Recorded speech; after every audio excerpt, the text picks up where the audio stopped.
Salatullah, salamullah ala Taha Rasulillah. Salatullah, salamullah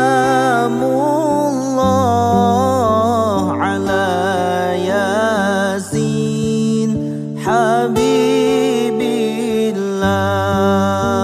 Salatullah, salamullah ala Taha Rasulillah. Salatullah, salamullah ala Yasin Habibillah.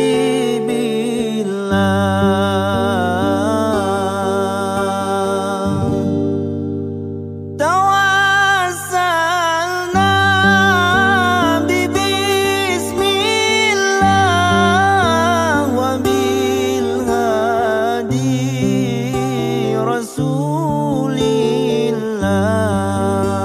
Tawassalna bismillah wa bil hadi Rasulillah wa kulli mujahidin lillah bi ahlil badri ya Allah. Salatullah, salamullah ala Taha Rasulillah. Salatullah, salamullah ala Yasin Habibillah.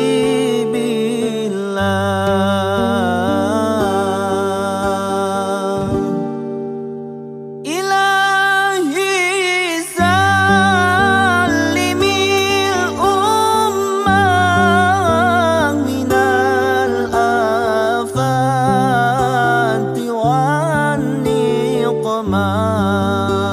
Ilahi salimil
Bismillahirrahmanirrahim.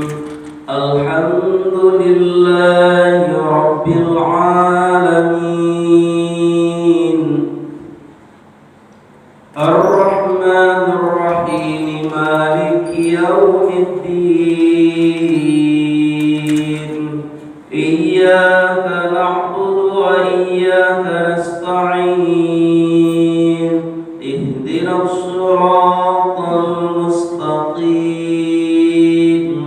siratal ladzina an'amta 'alaihim ghairil maghdubi 'alaihim waladdallin.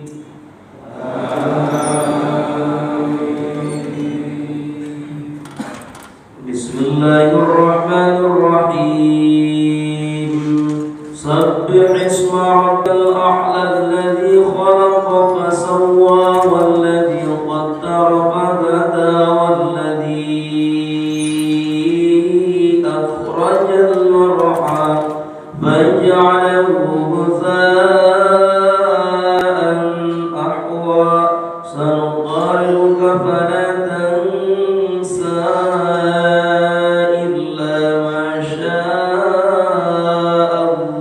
Allah innahu ya'lamul jahra wa ma yakhfa wa nuyassiruka lil yusra. Allah Ta'ala fi kitabihil karim. A'udzu billahi minasy syaithanir rajim. Bismillahirrahmanirrahim. Ya ayyuhalladzina amanu taqullaha wal tanzur nafsum ma qaddamat lighad wattaqullaha innallaha khabirum bima ta'malun. Sadaqallahul azim. Ma'asyiral muslimin, jamaah subuh Masjid Jami Sabilul Maghfirah yang dimuliakan Allah. Alhamdulillah, di kesempatan pagi hari ini tiada henti-hentinya kita memanjatkan puji dan syukur kita kehadirat Allah, Pencipta yang maha sempurna, yang senantiasa mencukupi segala kebutuhan kita, memberikan berbagai macam karunia nikmat kepada kita, baik itu berupa nikmat iman wal Islam, nikmat sehat wal afiyah, nikmat panjang umur dalam rangka taat beribadah kepada Allah Subhanahu wa Ta'ala.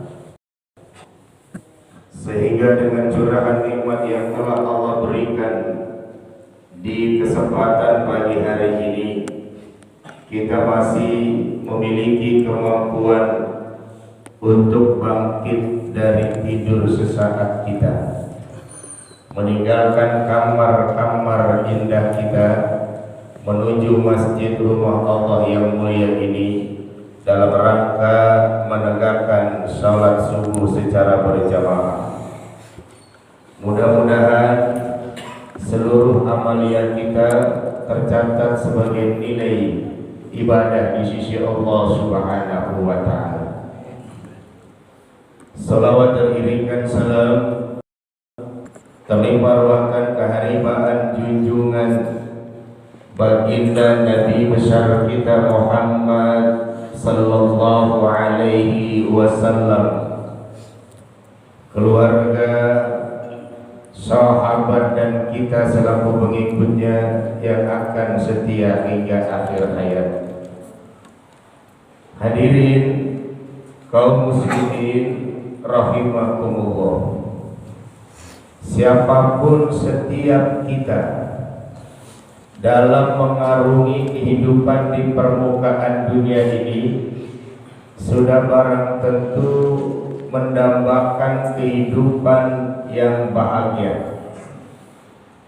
Bahkan kebahagiaan yang kita inginkan bukan sekedar kebahagiaan pada kehidupan alam dunia, namun kebahagiaan itu terus sampai pada akhirat. Kita diajarkan satu doa oleh guru-guru kita. Doa ini terlalu sering kita munajatkan, sampai-sampai anak 7 tahun begitu familiar dan menghafal untayan doa ini. Ketika kita bermunajat kepada Allah, Rabbana atina fid dunya hasanah wa fil akhirati hasanah wa qina adzabannar. Ya Allah, ya Tuhan kami, anugerahkan kebahagiaan dunia dan kebahagiaan akhirat. Coba bayangkan, kita minta kepada Allah satu posisi hidup yang bahagia, bukan hanya bahagia dunia, namun kebahagiaan kita tembus sampai pada akhirat. Kalau doa ini kita lazimkan dari usia kita 7 tahun, sekarang umur kita sudah sampai pada hitungan 40 tahun, maka doa ini sudah mengudara selama 33 tahun. Sehari semalam tidak kurang doa ini kita munajatkan 5 waktu di setiap sholat kita. 5 kali 33 tahun. Sudah berapa banyak doa ini kita bermunajat kepada Allah. Pertanyaan besar untuk kita seluruhnya adalah, sudahkah kehidupan kita bahagia sesuai dengan untayan doa-doa kita yang kita munajatkan kepada Allah Subhanahu wa ta'ala? Hadirin kaum muslimin rahimakumullah, kita yang kadang-kadang di setiap pagi hari memanaskan kendaraan bermotor kita, meninggalkan rumah-rumah mungil kita, kita lambaikan tangan kita pada anak tercinta dan istri terindu kita, kita menuju kantor tempat kita berikhtiar. Itu kita lakukan dari hari ke hari hanya untuk menggapai kehidupan yang bahagia. Kita melakukan akad nikah dengan seorang wanita belahan jiwa kita yang hari-hari ini mendampingi kehidupan kita dalam mengarungi kehidupan rumah tangga kita. Kalau ditanya model rumah tangga seperti apa yang kita inginkan, sudah barang tentu model rumah tangga yang bahagia, sakinah, mawadah, warahmah. Kemudian kita menghasilkan anak keturunan, buah dari pernikahan kita dengan istri tercinta kita. Apa yang kita inginkan? Agar anak-anak kita tumbuh dan berkembang menjadi keturunan yang hidup bahagia. Rasa-rasanya bahagia ini sesuatu yang teramat kita inginkan, kita cita-citakan, dan kita idam-idamkan. Hadirin yang dimuliakan Allah, yuk sama-sama kita sedikit merenung, melakukan evaluasi dan bermuhasabah. Kira-kira apa itu bahagia? Mengapa setiap orang berburu sesuatu yang bernama kebahagiaan? Orang bilang punya harta banyak, uang yang melimpah itu bahagia. Nyata-nyatanya berapa banyak orang kaya belum sampai pada tingkat kepuasan kebahagiaan. Orang bilang punya posisi, jabatan, pangkat, dan kedudukan yang tinggi, itu pun dia bilang bahagia. Malah justru pada akhirnya berapa banyak pejabat-pejabat kita yang hidup bergelimang dengan kesetresan. Orang bilang hidup dalam suasana ketenaran, popularitas yang tinggi. Siapa sih yang tidak kenal dia?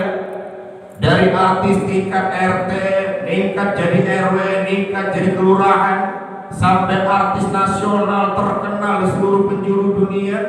Siapa sih yang tidak kenal dirinya? Dia pikir dengan semakin terkenal dia semakin berbahagia, tapi pada kenyataannya berapa banyak selebritis tingkat nasional dan internasional mengakhiri kehidupannya secara tragis. Lalu apa yang bahagia itu? Dalam konsep Islam, kalau kita sedikit mau merenung ke dalam,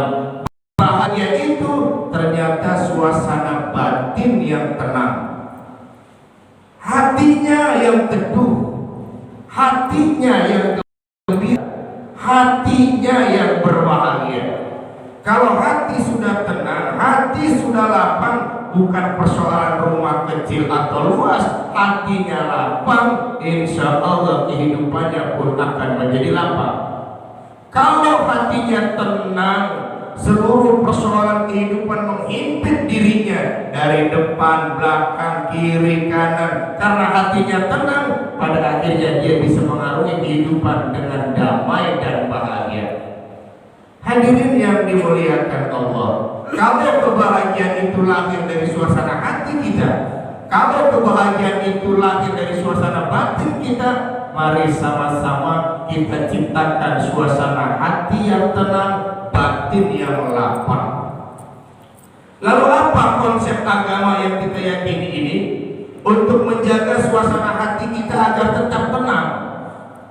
Dalam bahasa Al-Quran dikatakan ala bidzikrillahi tatma'innul qulub.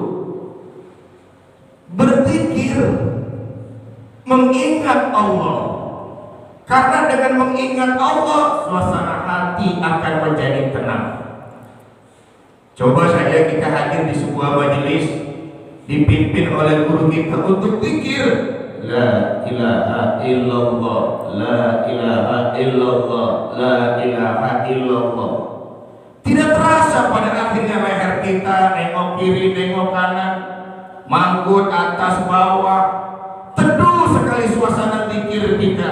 Roman-romannya belum bayar BTN 3 bulan kagak ingat tuh dengan zikir. Roman-romannya anak belum bayar SPP sekolah hampir 10 bulan, hilang tuh dengan zikir. Kita kadang-kadang mencari suasana batin agar tenang jauh bertamasya. Kita pergi ke Bogor, kita sewa villa, kita nginep di puncak pas. Kita suasana puncak bisa menghadirkan keteduhan suasana batin. Kita bilang teduhnya suasana puncak bisa menghilangkan bisingnya kehidupan dunia. Ternyata ketika pulang dari puncak, berapa banyak mereka yang tamasya dan itu dihasilkan oleh hasil pengeluhan. Dia mengeluh, capek ya, pegel ya, meriang ya, dan lain-lain. Kita pergi jauh-jauh mencari suasana kebahagiaan, ternyata bahagia itu ada dalam diri kita, yaitu suasana batin yang tenang. Agar batin menjadi tenang, isi dengan zikir kepada Allah Subhanahu wa Ta'ala. Coba nih kegiatan subuh pada hari ini, teduh bener kita. Kagak ada yang rusuh di masjid ini, gak ada yang bertengkar, gak ada yang cekcok, semua khusyuk. Kepalanya nunduk. Persoalan tidur lagi atau dengerin ceramah itu kan nomor 12. Yang penting kan tenang, nunduk aja. Adab katanya, jangan sampai penceramahnya ngomong, jamaah ikut bicara. Oleh karenanya para hadirin, orang sepuh seusia kita hadir di majelis, asal mau datang saja itu udah bagus. Mau datang saja itu pahala sudah berlipat ganda tuh.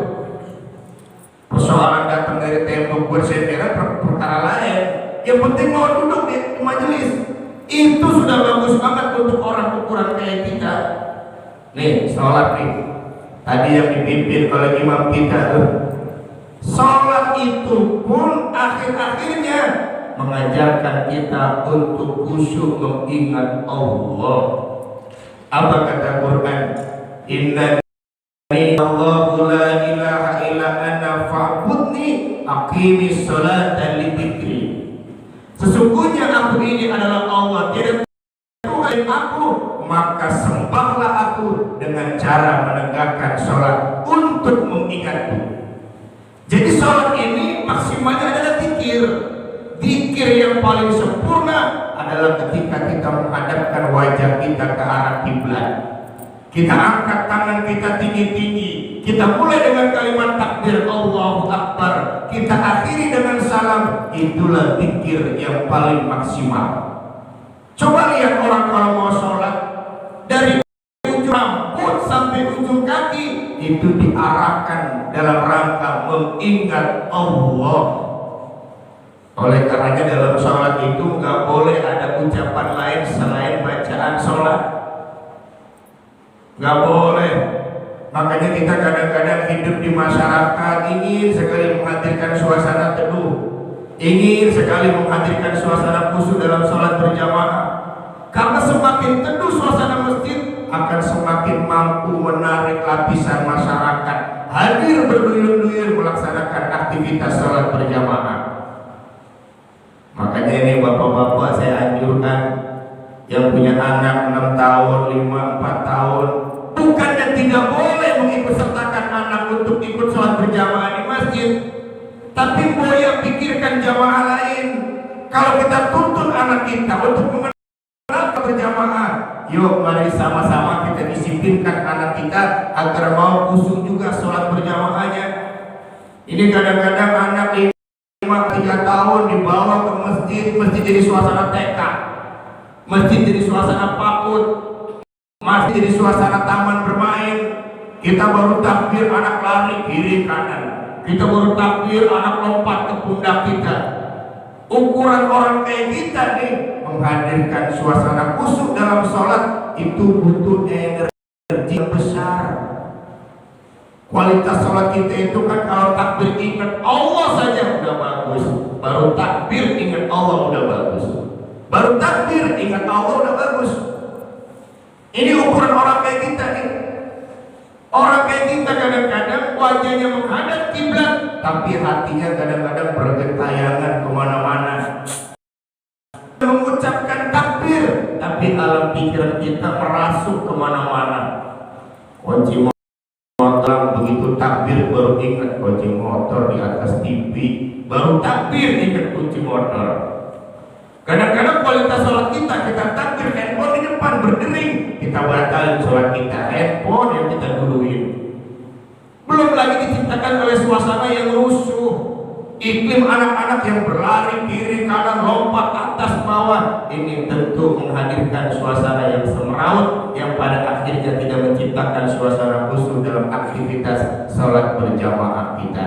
Tidak dilarang, kita juga mendukung dalam rangka memberikan edukasi, pendidikan kepada anak-anak kita untuk tahu masjid rumah Allah, di dalam masjid ada aktivitas mengingat Allah dengan cara menegakkan sholat.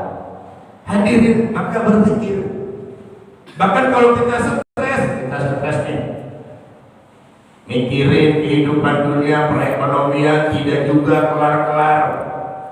Kalau tingkat stres kita muncul dari lingkungan kita, ekonomi serba jomplang, pekerjaan gak karu-karuan, hidup rasa-rasanya ingin kita akhiri, buru-buru kita berzikir kepada Allah dengan kalimat la haula wala quwwata illa billah. Tiada daya dan upaya melainkan daripada Allah Subhanahu wa ta'ala. Kemudian yang kedua, agar suasana batin terus menjadi tenang, banyak-banyak beristighfar kepada Allah. Istighfar kepada Allah itu bisa menghadirkan suasana ketenangan batin kita. Dan yang ketiga, jadilah pribadi dan ajarkan suasana batin kita untuk meningkatkan rasa syukur kepada Allah Subhanahu wa ta'ala. Hadirin yang dimuliakan Allah, oleh karenanya siapapun di antara kita yang berhasil membatalkan tidur sesaatnya, meninggalkan kamar-kamar mungilnya, berangkat menuju masjid rumah Allah yang mulia ini dalam rangka menegakkan sholat subuh berjamaah, siapapun kita kalau itu dilakukan, maka dia sudah mulai aktivitas kehidupannya dengan benar. Dan itu ciri orang yang memilih kehidupan akhirat dibandingkan dunia. Makanya orang yang berani melaksanakan sholat subuh berjamaah itu orang yang menentukan pilihan dengan tepat. Dia lebih memilih kehidupan akhirat dibandingkan kehidupan dunia. Coba nih, rasa-rasanya kalau kita lihat KTP, kita lihat KTP nih, roman-romannya 99% warga Palem itu beragama Islam. 99% warga RW 12 itu meyakini sholat sebagai kewajibannya. Gak usah jauh-jauh, RT 1 berapa kakak, kali 2 udah 200 kakak. Warga RT 2 berapa kakak, kali 3 udah sekian ratus kakak. Warga RT 4 yang punya berapa kakak, kali 10 rumah udah berapa ratus kakak. Tapi apa yang terjadi ketika azan dikumandangkan, iqamah diperdengarkan, isi masjidnya pemain-pemain lama. Sampai kita hafal yang azan pasti dia, yang imam memang kewajibannya guru kita pasti beliau, yang ada di saf depan paling ujung pasti tetangga depan rumah, yang depan paling kiri pasti tetangga belakang rumah. Kadang-kadang dari RT 1 umat muslimnya yang mewakili sholat berjamaah cuma 3 orang, RT 2 cuma 4 orang, RT 8 ada 5, ngambek 1, tinggal 4 yang sholat ke masjid. Ini suasana kebatinan yang kadang-kadang rancu. Kita menyatakan Islam sebagai agama kita, Allah Tuhan kita, sholat kewajiban kita. Perhatikan masjid isinya pemain lama. Makanya kalau ingin melihat pendatang, warga pendatang, lihat saja tuh aktivitas sholat berjamaah ketika tarawih. Ramadan itu masih penuh Pak, musola itu membludak, bahkan orang sampai gelar sejadah ke atas genteng. Saking kagak muatnya, roman-romannya kok orang Islam banyak bener ya. Setelah Ramadan meninggalkan kita, itu tuh penduduk masjid aslinya tuh, yang azan dia, yang nyalain ampli dia, buka pintu masjid dia, gelar sejadah dia, sampai gulung sejadah, kunci pintu masjid juga dia, yang merekam juga dia, yang di pojokan dia, yang biasa nyender dia. Malaikat kadang-kadang sampai hafal. Hadirin yang dimuliakan Allah, oleh karena itu kalau ingin menghadirkan suasana batin yang tenang, jadilah pribadi yang senantiasa bersyukur kepada Allah. Sebagai pemahaman ringkas tentang kehidupan kita, kalau orientasi kehidupan kita hanya dunia, kita rasa-rasanya letih Pak, bertarung dengan kepentingan dunia kita. Kita yang sudah bekerja dari usia remaja 17 tahun, kita pikir 4 tahun ke depan, umur kita 21 tahun, kita bisa bahagia. Uang banyak kita kumpulin. Ada yang kerja dari Palang ke Pademangan, agak capek-capeknya itu. 5-6 tahun kerja, dia pikir bakal kaya. Kalau sudah kaya bakal bahagia. Kaya Pak, Allah kasih. Setelah kaya nggak bahagia juga. Semakin kaya, semakin banyak harta benda, rasa-rasanya kok hidupnya semakin panik.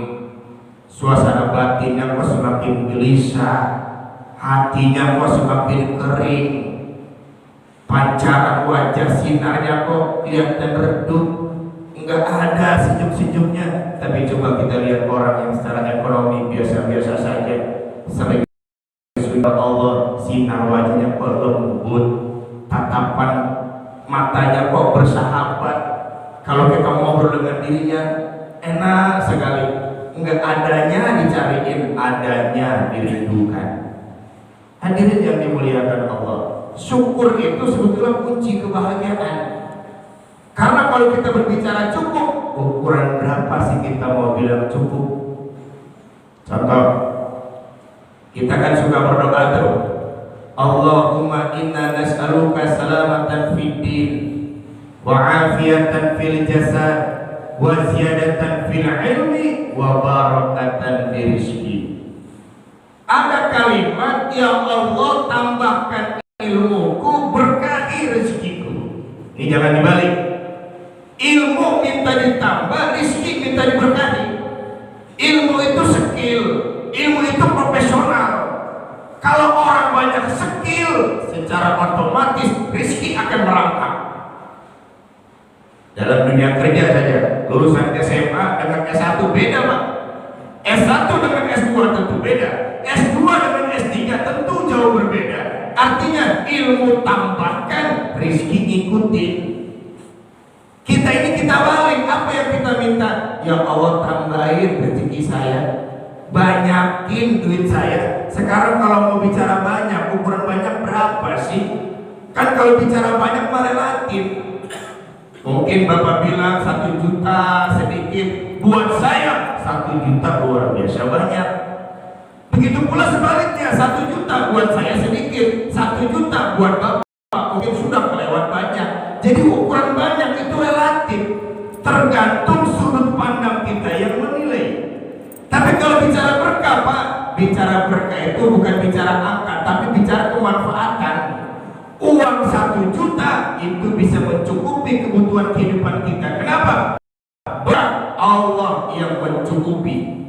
Karena Allah zat yang maha mencukupi. Kalau Allah sudah mencukupi kebutuhan kehidupan dunia kita, selesai sudah Pak, tidak ada lagi yang bisa kita risaukan. Bagaimana caranya agar Allah mencukupi kebutuhan rezeki kita? Jadilah pribadi-pribadi yang bersyukur kepada Allah Subhanahu wa Ta'ala. Makanya kalau iri sama orang bukannya nggak boleh, boleh iri, boleh keserian sama orang, tapi dalam hal kebaikan. Kita hidup bertetangga, kita rajin sholat, kita iri, boleh. Ya bahwa itu orang alim benar, kerjanya enak benar, dikasih waktu longgar banyak, sehingga bisa sholat berjamaah tepat waktu, enak benar, itu waktu mahal. Iri pada posisi itu dibenarkan agar kita terpacu untuk terus melakukan kebaikan-kebaikan. Yang dilarang adalah iri dalam konteks dunia. Kita punya motor, iri sama tetangga yang punya mobil. Sudah punya mobil, iri sama tetangga yang punya kapal. Akhirnya tetangga rezekinya, kita naik darah tingginya. Tetangga beli motor, kita masuk rumah sakit. Tetangga yang beli motor, kita yang sakit. Tetangga beli mobil, kita masuk ICU. Yang beli mobil tetangga, kita masuk ICU. Tetangga naik jabatan, kita mengibarkan bendera kuning. Innalillahi wa inna ilaihi raji'un. Hadirin yang dimuliakan Allah, kira-kira cukup 3 konsep ini untuk menghadirkan ketenangan suasana batin. Kalau batinnya tenang, insya Allah hidup akan bahagia. Bukan hanya dunia, tapi juga akhirat. Apa 3 hal itu? Yang pertama, banyak-banyak mengingat Allah. Dengan mengingat Allah, hati akan menjadi tenang. Yang kedua, banyak-banyak beristighfar kepada Allah. Dengan banyak beristighfar, Allah akan hancurkan dosa kecil kita. Kalau dosa kecil dihancurkan, insya Allah dosa besar pun akan sirna dari kehidupan kita. Kalau hidup tidak punya dosa, suasana batin hati kita akan bersih. Kalau hati sudah bersih, hidup menjadi tenang. Kalau sudah tenang, insya Allah akan menjadi bahagia. Yang terakhir, jadilah suasana batin kita pribadi yang bersyukur. Kalau syukur, maka orientasinya bukan hanya dunia, tapi juga akhirat. Mudah-mudahan Mutiara Subuh ini bukan hanya bisa memberikan perbendaharaan ilmu kepada kita, tapi sekaligus bisa merubah gaya kehidupan kita ke arah yang lebih baik. Al-Fatihah. A'udzubillahi minasyaitonirrajim. Bismillahirrahmanirrahim. Alhamdulillahirabbil alamin arrahmanir rahim maliki yaumiddin. Iyyaka na'budu wa iyyaka nasta'in ihdinas siratal mustaqim siratal ladzina an'amta 'alaihim ghairil maghdubi 'alaihim waladdallin. Amin. Rabbana atina fid dunya hasanah wa fil akhirati hasanah wa qina adzabannar. Walhamdulillahirabbil alamin. Billahi taufiq wal hidayah wa aqulu minkum. Wassalamualaikum warahmatullahi wabarakatuh. Sallallahu ala Muhammad sallallahu alaihi wasallam. Sallallahu ala Muhammad sallallahu alaihi wasallam.